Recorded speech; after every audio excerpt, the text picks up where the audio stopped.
Good morning student. आज आपण आपला नेक्स्ट टॉपिक स्टडी करतोय mechanical properties of fluid.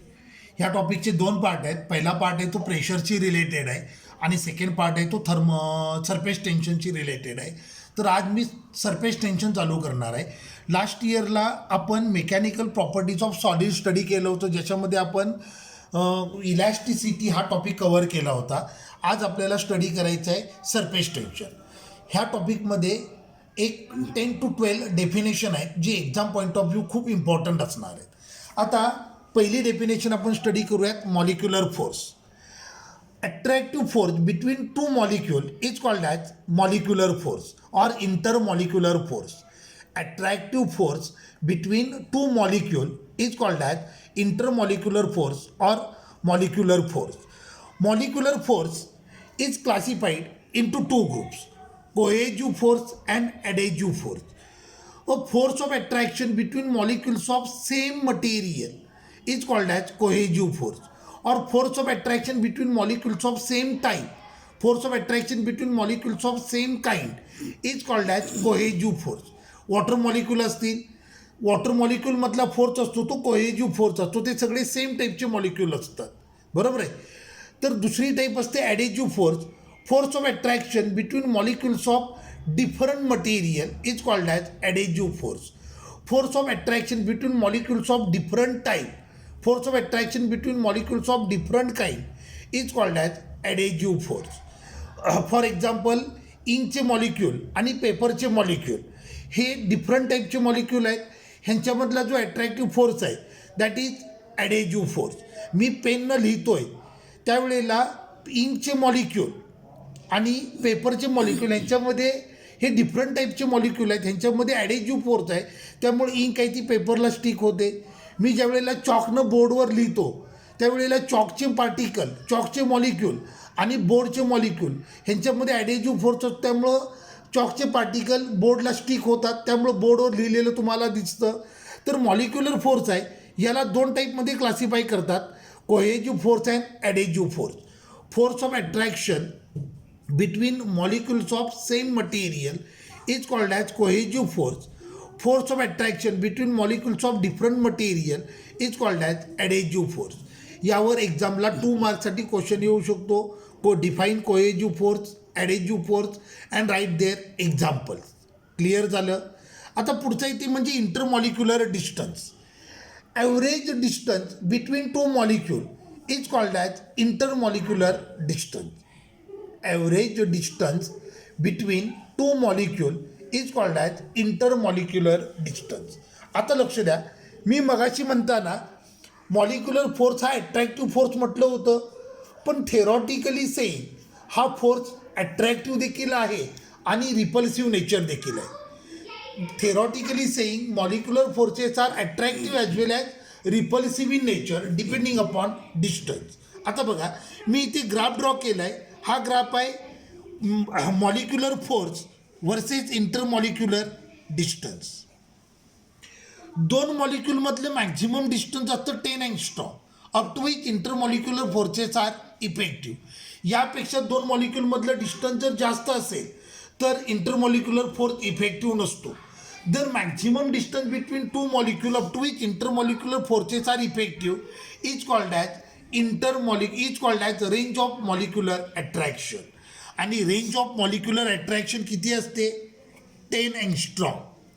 It is equal to 10⁻⁹ metre is equal to 10⁻�7 centimetre. Maximum distance between two molecule up to which intermolecular forces are effective.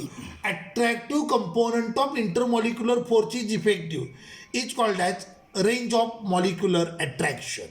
आता पुढे काय होतं बघा, intermolecular distance decrease केलं तर attractive component of intermolecular force increase होतो. When distance between two molecule is 5 angstrom, attractive component of intermolecular force become maximum, बरोबर आहे. फर्दर इंटरमॉलिक्युलर डिस्टन्स डिक्रीज केलं तर attractive component of intermolecular force decrease व्हायला सुरुवात होते. When distance between two molecule is 3.5 angstrom, attractive component of molecular force will become 0. This distance is called as normal or equilibrium distance. लक्षात आलं. 3.5 angstrom या डिस्टन्सला म्हणायचं normal or equilibrium distance.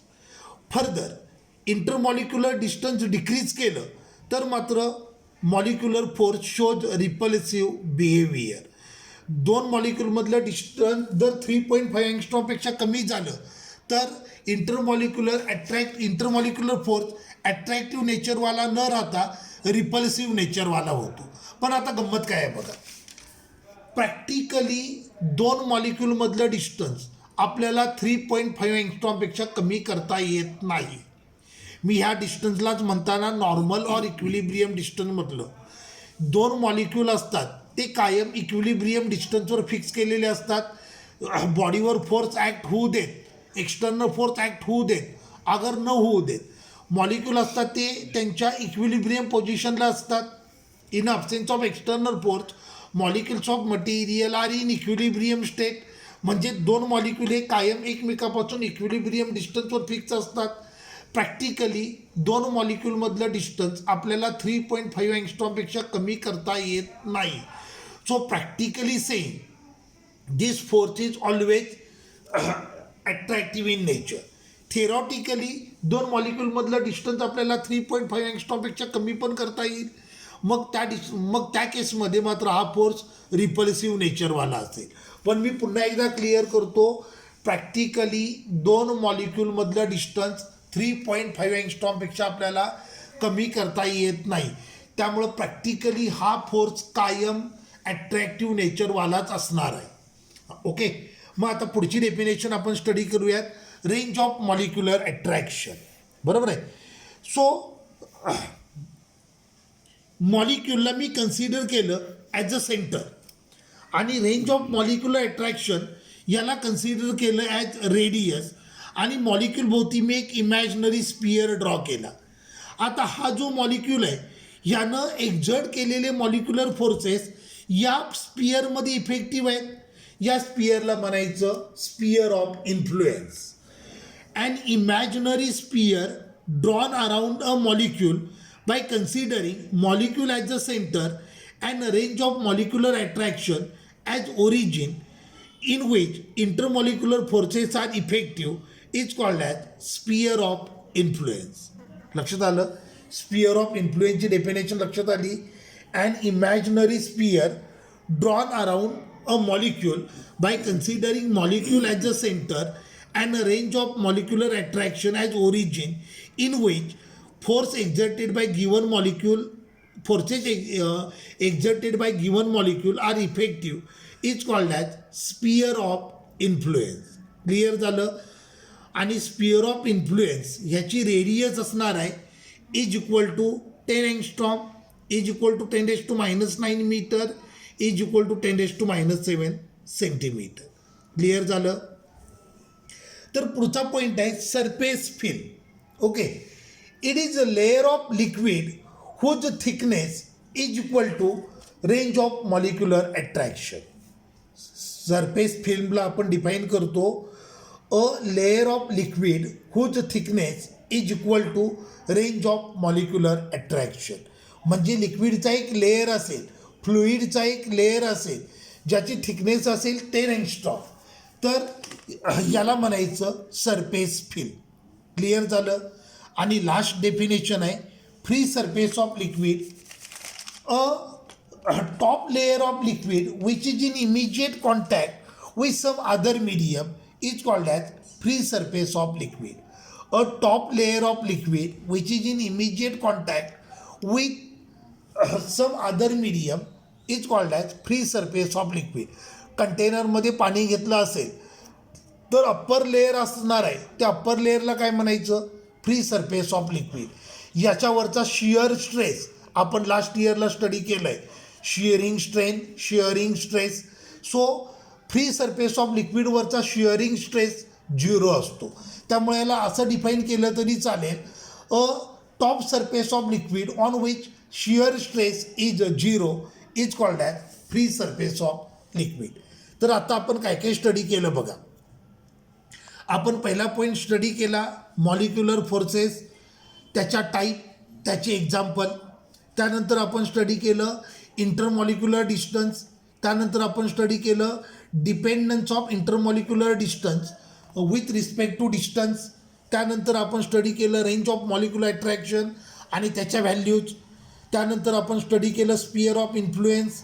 त्यानंतर आपण study केलं surface film and free surface of liquid. मी अजून एकदा एक फॅक्ट क्लिअर करतो. मी पुन्हा एकदा रिपीट करतो आहे, intermolecular forces practically saying they are always attractive in nature.